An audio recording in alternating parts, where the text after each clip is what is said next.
Vamos falar hoje e ver na prática um pouco sobre migrações de bancos de dados. Eu vou falar sobre as diferentes maneiras de se fazer isso, claro, existem várias, eu vou abordar algumas das mais comuns. A gente vai ver também um pouco de código de como que isso daqui funciona. Eu vou te mostrar como fazer isso tanto usando o próprio Postgres de maneira crua com scripts e utilizando uma ORM, que no caso vai ser o Drizzle, e o vídeo de hoje tá bem legal. Antes disso, eu vou te falar do patrocínio de hoje, que é a Abacus AI. Abacus, claro, é um dos ferramentais mais completos de IA que existe. Iniciando por apenas $10 por mês, né? Ou seja, 50 e pouquinhos reais, você não consegue isso em nenhum outro lugar. A Abacus vai te dar aqui acesso a todas as IAs, certo? Você vai ter todos os modelos mais atualizados aqui. Então a gente tem o Cloud Opus 4.8, a gente tem o GPT 5.5, Nano Banana 2, a gente pode utilizar esses modelos para gerar imagem, vídeo, né? Aqui em cima, ó, imagem, vídeo, voz, fazer pesquisas. A gente pode criar aplicativos aqui. A gente pode criar e hospedar aplicativos do zero utilizando os agents aqui, Agent Sessions aqui da Abacus. Então você tem, por exemplo, vídeos demo aqui na própria Abacus em que isso daqui é feito dentro do Agents e você consegue também copiar o próprio prompt que foi utilizado para gerar isso daqui e ter um aplicativo seu dentro da Abacus, hospedado dentro da própria Abacus, tá? É um ferramental muito completo, tem muitas coisas aqui dentro, tá? Você consegue, além disso, usar a IDE deles também, como se fosse o cursor, enfim, muita coisa. Recomendo bastante. O link para Abacus vai estar aqui na descrição. Qual que é o ponto sobre Database Migrations?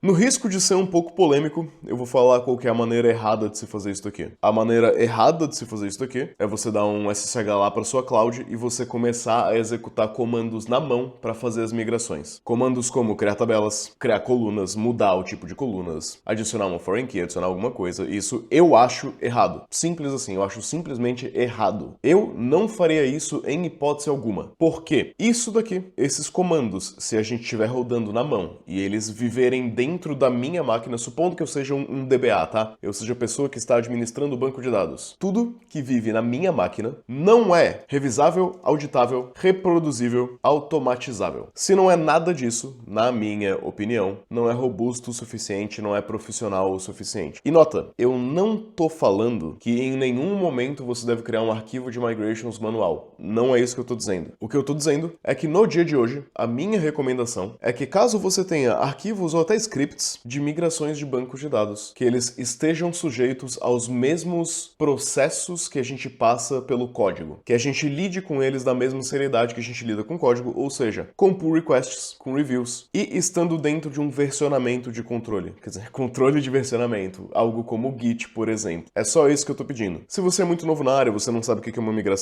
migração é tipo o seguinte, imagina que eu tenho uma tabela usuário, dentro dessa tabela usuário, ela tem o ID, ela tem o nome, ela tem o e-mail, tá? Essa tabela já está existindo, já está em produção, certo? Já tenho aqui 300 usuários com ID, nome e e-mail, e eu percebo que eu preciso de um campo novo no usuário, eu preciso de uma data de nascimento. Para eu adicionar essa coluna nova na minha tabela usuário, eu preciso fazer uma migração. Eu posso fazer essa migração executando SQL manualmente, fazendo na mão mesmo. Vou lá na máquina do SQL, digito alter, table, users, add, column, aí sei lá, nascimento, e eu não sei o que você vai querer que qual tipo que você vai querer que a coluna nascimento seja, né? Se vai ser data ou timestamp ou uma string até o que quer que seja, enfim, não faz diferença. O problema de eu executar isso daqui na mão é que eu vou executar na mão localmente, eu vou ter que executar na mão no ambiente de stage, no ambiente de desenvolvimento, no ambiente de produção, e isso não vai ser reproduzível. Se a gente precisar voltar atrás em algum momento e depois fazer o update de novo, a gente perde essa informação, né? A gente perde a informação do que foi executado, de como foi feito. Não acho bom executar isso daqui na mão. Geralmente, quando a gente pensa numa migração, a gente pensa no migrate up e o migrate down. Por quê? Caso eu precise fazer um rollback para a situação antiga, né? Caso eu pense, putz, essa migração de adicionar a data de nascimento não deu certo e eu quero deletar isso daqui, a gente precisa do migrate down. Então, o migrate up, ele vai, nesse exemplo, adicionar o nascimento e o migrate down, ele vai remover o nascimento. Todas as vezes que a gente executa uma migração, essa migração vai ter um determinado número. Isso se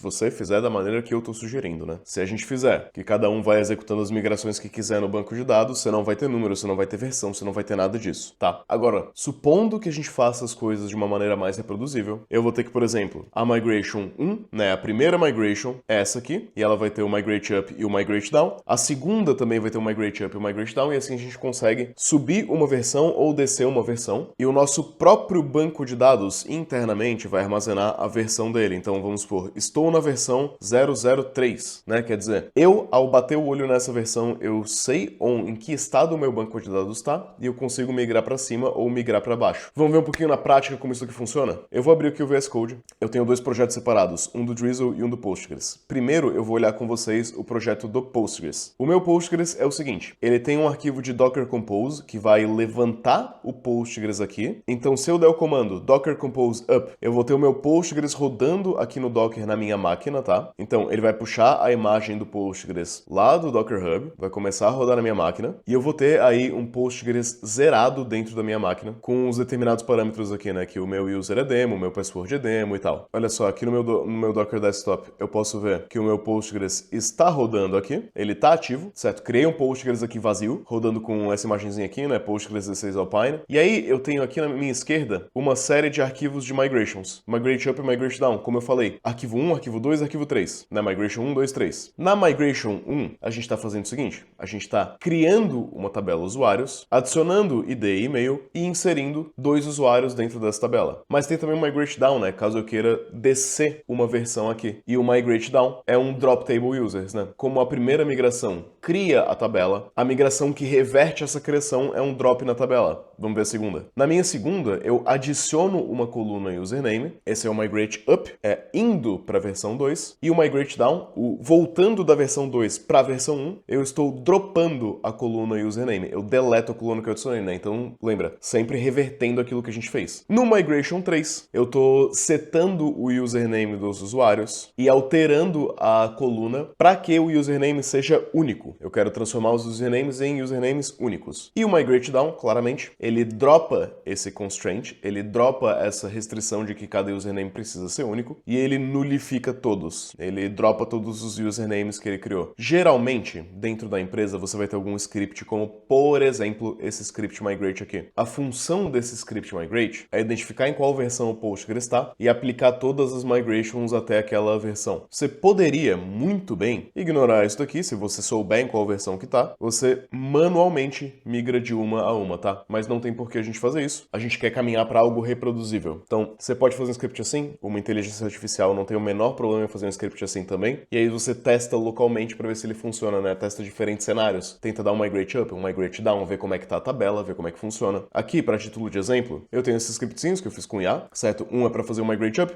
um é para fazer uma query, para fazer uma busca no banco de dados. Então, vamos rodar primeiro o migrate, ou melhor, vamos rodar primeiro a busca para ver um erro. Eu vou rodar a busca, que é esse script aqui, ó. Select the email from users e order by ID. E a gente vai ter um erro. A gente vai ter que a relação, né, a tabela users não existe. É claro, eu não criei ela. Então vamos primeiro executar o comando aqui, migrate. O migrate, olha só, ele deu um apply na migração 001, ele deu um apply na migração 002, ele deu um apply na migração 003 e, teoricamente, ele aplicou aquelas 3 migrations que eu te mostrei. E agora a gente consegue rodar o script query e com o script query a gente consegue observar que sim, nós temos aqui um ID, um e-mail e um username que foram populados através daqueles 3 scripts de migração. Se eu quiser dar um rollback, a IA também me ajudou com um scriptzinho aqui, tá? Só pra gente mostrar isso aqui funcionando, tá? Eu vou dar um rollback. A gente deu um rollback aqui nas migrações. Rollback de novo, porque cada rollback volta uma migração, né? Eu dei rollback em 3 migrações. Se eu der um query agora, a gente volta para aquele mesmo erro. Ou então, por exemplo, né, eu posso dar um migrate, aplicar as 3 aqui, dar rollback em 1, depois dar migrate e ele vai aplicar só a última. Deveria, em teoria, tá? Ah, ele fez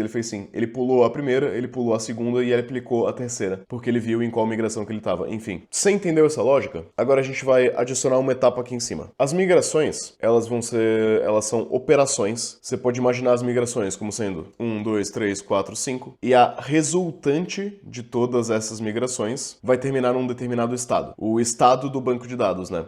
Caso a gente aplique todas essas migrações em sequência, eu vou ter um estado final do meu banco de dados, que vai ser uma tabela users. Nessa tabela users eu vou ter um ID, eu vou ter um name, eu vou ter um e-mail, etc, etc. Muito provavelmente no seu trabalho, a maioria das empresas não trabalha com migrações cruas. A maioria das empresas vai estar trabalhando com uma ORM. Uma ORM é uma ferramenta que nos dá algumas funcionalidades para lidar com o banco de dados, tá? Faz um wrap ali em volta do banco de dados e a gente consegue lidar diretamente no código. Ao invés de ter que pensar em SQL, a gente começa a pensar em TypeScript ou Python ou algo nesse sentido. Então, essa mesma migração que eu consigo fazer com arquivos de SQL, certo? Com esses arquivos aqui de migrations, eu consigo fazer também com a minha ORM. Mas por que eu te contei essa história aqui do estado? Porque na ORM a gente geralmente trabalha no caminho inverso. Eu geralmente vou pegar um estado final, certo? Eu vou informar a ORM, olha, eu quero que o meu banco de dados seja assim. Eu quero que o meu banco de dados tenha um ID, um nome, um e-mail, e a partir disso daqui, a partir dessa descrição, a ORM vai criar os arquivos de migrations. Então, geralmente, se tudo der certo numa ORM, você não vai precisar criar manualmente os arquivos de migrations. Às vezes, uma coisa ou outra não sai como o planejado e a gente precisa manualmente ir lá e alterar os arquivos de migrations. Deixa eu te mostrar como isso aqui funciona. Nesse meu projetinho aqui, eu estou utilizando o Drizzle. Então você pode ver aqui, eu tenho a dependência Drizzle ORM e eu tenho a dependência Drizzle Kit. O Drizzle permite que eu faça o seguinte, e a maioria das ORMs permite que você faça essa mesma coisa, que é eu vou definir um esquema utilizando TypeScript mesmo, ou qualquer que seja a sua linguagem, né? No Django você vai descrever o esquema em Python, no Ruby on Rails você vai descrever o esquema em Ruby, no Laravel você vai descrever em PHP. Enfim, eu estou descrevendo o meu banco de dados aqui em JavaScript. TypeScript, no caso, existe uma certa pequena curva de aprendizado aqui, certo? Mas isso daqui é uma tabela no banco de dados. É uma Postgres table, cujo nome da tabela é user, em que eu vou ter um ID, que é serial e é chave primária, eu vou ter um e-mail, que é texto não nulo e único, e eu vou ter um username, que é texto não nulo e único também. A partir desse esquema aqui, eu posso rodar o comando drizzlekit generate, e quase todas as ORMs têm uma funcionalidade que faz isso daqui, que vão pegar esse seu esquema aqui que você definiu no próprio código e vão transformar esse esquema em arquivos de migrations. Então, né, aqui o meu script generate, se eu der um npm run generate, eu dou um enter aqui, ele vai gerar um arquivo de migrations. Eu tinha que ter deletado o teste que eu fiz antes, então você finge que você não viu isso. Deleta, deleta, deleta, agora estamos zerados. Muito bem, rodei de novo. É porque eu queria mostrar ele gerando a migration 0, tá? Isso que eu queria mostrar. Se você não tiver nenhuma migração, não tiver, o journal tiver aqui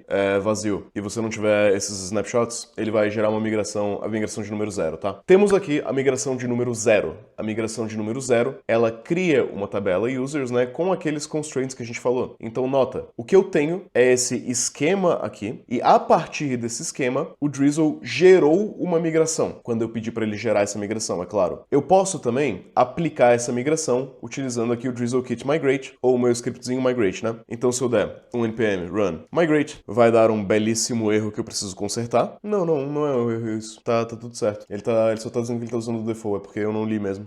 Definitivamente não é um erro. E aí, a gente fez um seed aqui no banco, tá? A gente pode utilizar as próprias funcionalidades aqui do nosso Drizzle para fazer uma conexão com o banco de dados e fazer queries. Então as suas queries no banco de dados, elas vão, claro, vai variar de ORM para ORM, né? Como que isso aqui vai se parecer. Algumas ORMs, inclusive, têm diversas formas diferentes de se fazer uma query, mas a gente consegue rodar isso daqui e obter o nosso resultado aqui. O que é interessante de uma ORM, que eu acho muito valioso? Eu, pessoalmente, não sou um expert em banco de dados, tá? Eu, pessoalmente, não sou nem muito bom nisso. Supondo que eu queira adicionar um campo novo na tabela usuários. Eu venho aqui, ó, campo novo, 2 pontos. O que eu quero que esse campo aqui seja? Um decimal, vai? Mas eu tenho que importar daqui, né? Decimal. O nome vai ser novo aqui. E tá bom? Um campo decimal novo, tá bom, tá bom. A partir disso, eu posso vir aqui, ó, utilizar o meu npm run generate e o Drizzle vai criar essa nova migração para mim. Eu disse para ele como que eu queria que o meu banco de dados tivesse e ele criou uma nova migração em que ele adicionou um campo novo. Pode, por exemplo, pensar, pô, eu não quero mais nada disso aqui, eu quero deletar esses campos aqui. Eu deleto isso aqui, salvo, eu dou um npm run generate e ele vai criar ainda uma nova migração dizendo, olha, a gente vai dropar esses constraints e dropar essas colunas, tá? Então esse é o poder de uma ORM. Uma das vantagens de uma ORM é que você pode definir o estado final do banco de dados. A partir desse estado aqui definido, ele vai olhar dentro dos arquivos internos dele, que são os journals, os snapshots e as migrations, e ele vai derivar qual migration ele precisa escrever para levar o seu banco de dados para ter aquele resultado que você quer que tenha. Claro, existem mais problemas aqui, tá? Eventualmente, você vai esbarrar em algumas dificuldades com migrations, em que um migrate up vai dar problema, um migrate down vai dar problema. Você pode estar tentando alterar Isso aqui é um problema que eu já fiz em produção, esse problema, tá? Eu quis alterar a tabela users. E eu não lembro exatamente o que eu fiz, mas tipo assim, a tabela users tinha, sei lá, 100 mil usuários, e eu fiz uma migration que deu um lock, travou essa tabela por tipo 5 minutos, porque eu queria adicionar um campo novo que era derivado de outro campo. Algo nesse sentido, ou criar uma chave, não lembro direito. Então algumas migrações ainda são difíceis, tá? Isso aqui não é uma aula extensa sobre como fazer migrações, é só mostrando o básico de migrações em bancos de dados. Quando você trabalha num sistema de produção de verdade, ainda vai ser muito importante você entender sobre várias questões de bancos de dados para você não cometer esses erros. Tipo, eu quero que os meus usuários aqui, eu vou alterar o meu esquema aqui, eu quero que o meu usuário tenha um e-mail único. Se você tiver muitos usuários, pode ser que isso dê um problema. Então você tem que saber ainda o que vai estar executando no seu banco de dados, como que isso vai estar sendo executado. É bom você fazer um teste em staging com os dados similares à produção, tá? Não é porque a ORM gerou uma migration que essa migration está correta ou ela não vai quebrar tudo. Enfim, tome muito cuidado com migrations, leva elas a sério, e é por isso que eu recomendo o versionamento aqui de migrations. Eu recomendo que elas estejam escritas dentro da codebase, sujeitas a pull request e versionamento, e que elas sejam executadas através de scripts reproduzíveis que também estão dentro da codebase, tá? Se você estiver fazendo isso, os outros problemas você há de corrigir, né? Eles vão existir, mas você vai conseguir mais facilmente identificar da onde que veio o problema e qual que é a solução. Se a gente pegar e sair executando scripts no nosso banco de dados à torta e à direita, ou é à torta e à esquerda o ditado, não lembro, vai dar ruim, tá? Leve migrations a sério. Gostou desse vídeo? Quer aprender mais comigo? Temos vários cursos aqui do canal de estrutura de dados, algoritmos, elite code, de arrumar seu currículo, LinkedIn e conseguir vagas de emprego, de system design, combo com todos os cursos, link para tudo isso na descrição. Beijão.